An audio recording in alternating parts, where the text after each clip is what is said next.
ఆసియాలో వాక్యము చెప్పకూడదని పరిశుద్ధాత్మ వారిని ఆటంకపరిచినందున. అపోస్తలుల కార్యములు 16వ అధ్యాయము 6వ వచనము.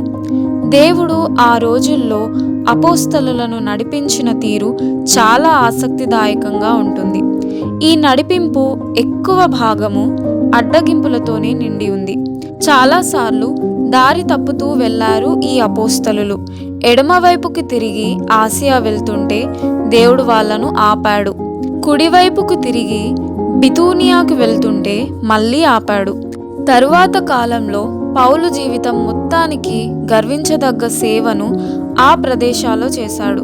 కానీ ఇప్పుడు మాత్రం పరిశుద్ధాత్మ ఆ తలుపుల్ని మూసి ఉంచాడు. సైతాను పదిలంగా కట్టుకున్న దుర్భేద్యమైన కోటగోడల్ని కూల్చే సమయం ఇంకా రాలేదు. ఆ పని కోసం అపోల్లో వచ్చి చేరవలసి ఉంది.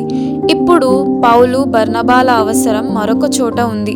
ఆసియాలో సువార్త చెప్పడం లాంటి బాధ్యతాయుతమైన పని కోసం వాళ్ళకింకా శిక్షణ అవసరం.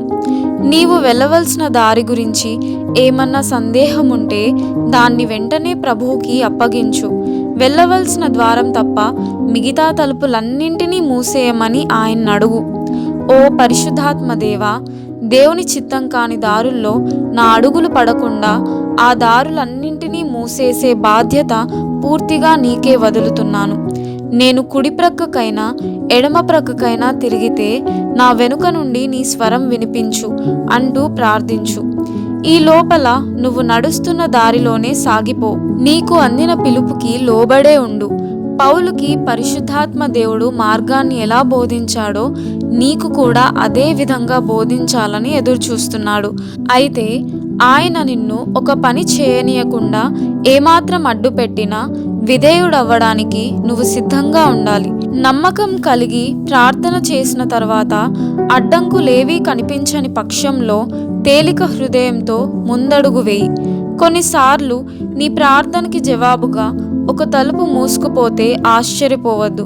ఎడమకి కుడికి వెళ్ళే తలుపులు మూసుకుపోతే త్రోయ ప్రదేశానికి వెళ్ళే తలుపు తెరిచి ఉంటుంది. అక్కడ లూకా మీకోసం ఎదురు చూస్తున్నాడు. దర్శనాలు మీకు కర్తవ్యాన్ని బోధిస్తాయి. అక్కడ అవకాశాలు పుష్కలంగా ఉన్నాయి. స్నేహితులు మీకోసం ఎదురు చూస్తున్నారు. నీ జీవితంలో విడదీయరాని చిక్కుందా? ఛేదించలేని రహస్యపు దిక్కుందా? నిజాలు వెలికి తీసే దేవుడున్నాడు. ఆయన చేతిలోనే ఆ తాళముంది. తండ్రి చేత మూయబడిన తలుపు నీ ముందుందా?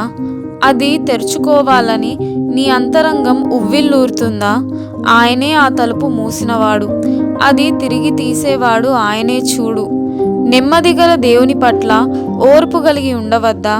సర్వజ్ఞాని ఆయనే నన్నడానికి అభ్యంతరముందా?